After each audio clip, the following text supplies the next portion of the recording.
Hello everyone, Lewis Crompton here, and this is not financial advice. Do you want to make your money work for you?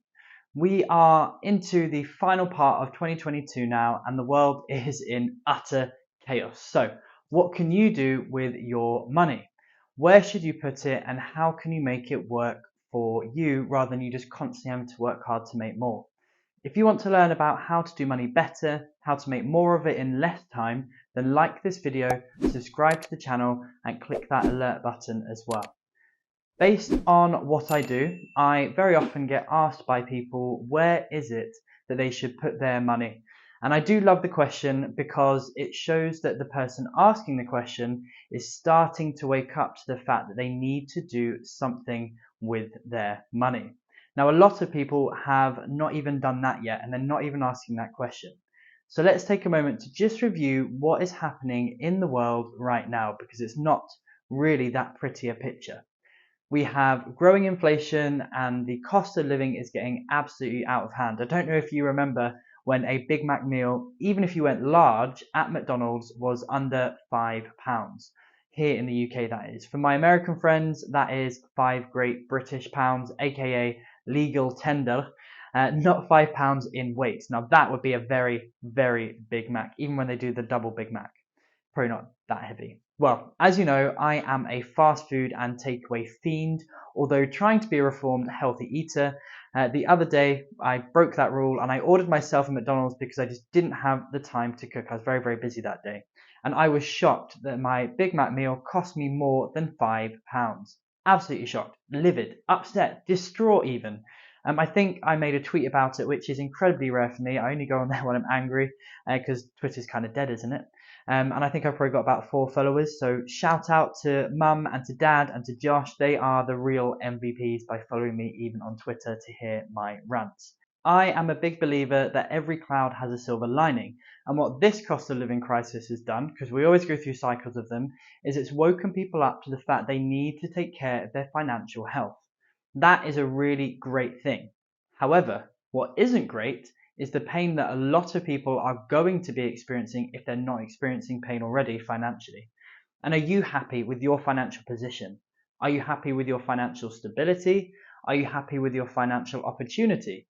And are you happy with how your money is currently operating for you, how it is generating you more money, if you have it invested, that is? It's a really strange time to be alive as the everyday person is starting to realize that their money is losing its value. Not by a little amount, which is kind of easy to ignore, as has been the case for a while, but actually what's happening right now is it's happening at a significant amount, a significant rate. Right now, your money, if it is sat in the bank, is not working for you. To get your money working for you, then, you will have to make some decisions and take some actions to do things a little differently to how you've been doing it so far. I remember when people were boasting about the fact that they were making 5% growth per year on certain savings accounts that they had with the bank. Now, I warned these people, literally warned them, that what they were doing was not going to take care of them and that they were going to be just giving over control to somebody else for the sake of comfort and using that comfort as an excuse to be lazy and do absolutely nothing. Those people with those accounts may still not be hit quite as hard as the everyday person without an account like that, but they sure as anything are still being hit hard. The reason we have a cost of living crisis is many-fold.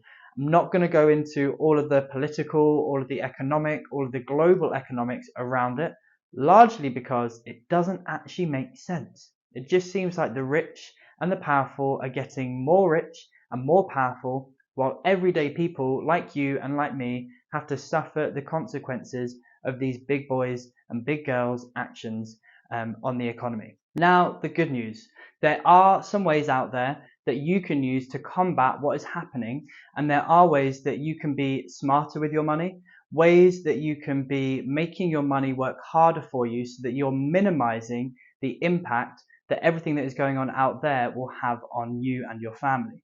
I do want to point out that some of these actions may not make things incredibly easy on you right now, right in the here and now, but what they will do is allow you to come out the other side with far greater wealth than you currently have.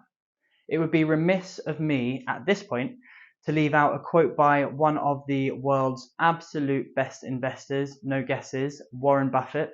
This man has a number of my favorite quotes to his name, but one of my favorites that I always use is that we should be fearful when others are greedy and greedy when others are fearful. In essence, we should be investing when others are pulling their investments out and getting scared about what's happening.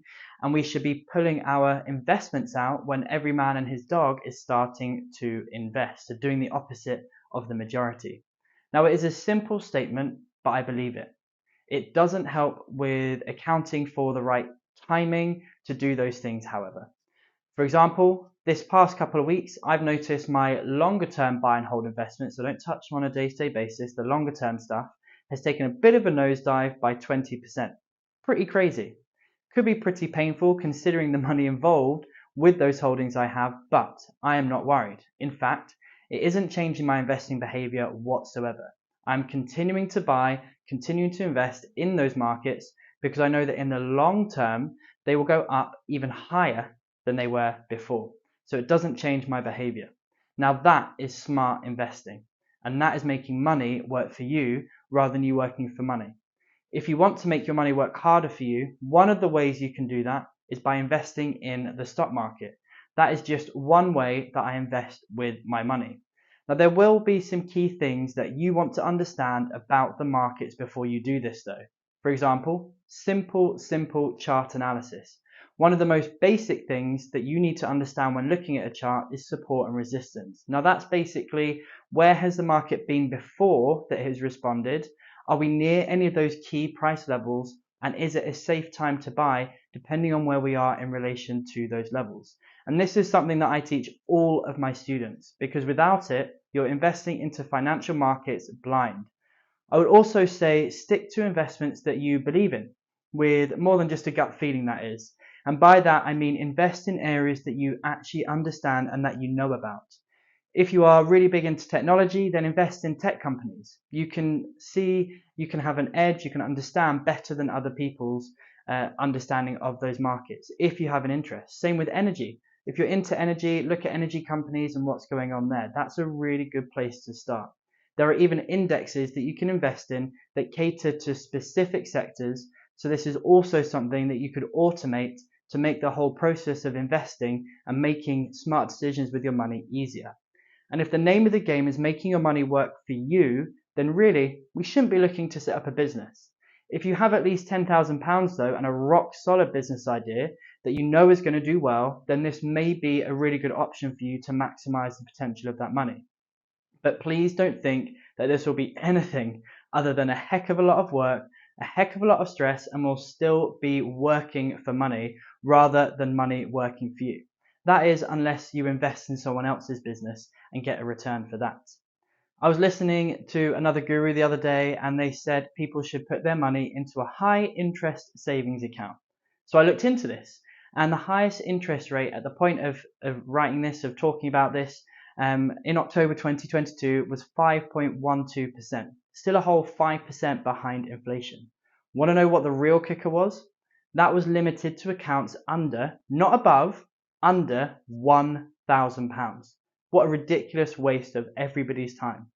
It would maybe cover McDonald's. You see I've got McDonald's on the brain, but not much else. So if you have at least £25,000, then you could invest into property. This could be done fairly easily with not too much work for this amount of money. What you would do is you would buy a property with a mortgage that is worth up to, let's say, £100,000. Again, we're aiming for as little work as humanly possible here so that your money's working hard for you. So what you would do is you would buy a property that doesn't need any work doing to it. You would then rent that property out, making sure that you are covering with the rental income any mortgage payments, any management expenses, and whatever other operation costs need to be covered by that rent to make sure you are making profit. Hopefully, make it so that you have enough left over that you can reinvest down the line. Personally, I'm now planning on buying in cash once I've paid off the mortgages on my current property portfolio. Property investors, leave me alone. I know I can make that money work harder if I buy more houses with the money. The reason I'm not doing that is because more houses equals more stress, equals more mortgages, which equals more stress, and I don't want that level of stress. I want peace. I'm ready for some peace in my life. I'm fortunate that because I've been investing now in property for over 7 years, that I've already taken those risks. I've already built some of that portfolio, and now what I'm doing is gradually de-risking that process.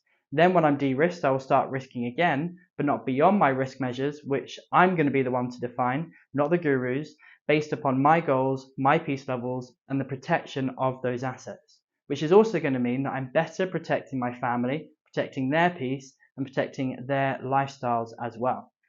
Another option that you have is going to be trading. Again, this won't be passive, this will be active. There are many different ways that you could choose to trade the financial markets. The method I prefer only takes 30 minutes per day.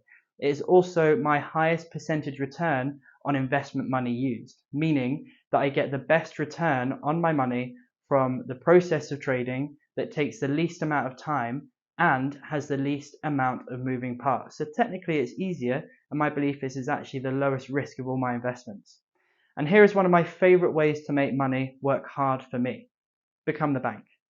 How do you become the bank? You start loaning out your money to others. So again, you're going to need some money to be able to do this. Now this can be a high risk strategy, and you need to do your due diligence and have legal paperwork in place. Never loan without a loan agreement. This is often a very hands-off way that you can make money if you can handle the risk. Now there are some other fun forms of investment you can use too, like whiskey or maybe wine. If you've ever come over to my house, you may think I invest in these things because of the amount of bottles that I have all over the place. Not empty bottles, I hasten to add. I don't have that particular problem. Many problems, not that particular one. Now you can go and buy a Rolex or a luxury designer handbag as well, but only invest in these things if you understand them. If you don't, you're putting yourself at risk and at a disadvantage, but they are a fun form of investment that you can wear as well. The important thing is that you do something more than just putting your money in the bank. I talk a lot about the different ways that you can outperform the bank with just little bits of education and knowledge and a little bit of application. Knowledge is useless if you don't actually apply it. Now, if you want to learn more about how to do money better, how to make more of it in less time, then like this video, subscribe to this channel, and make sure you share this video with someone you think it's going to help or you think it's going to inspire. My name is Lewis Crompton, and this is not financial advice.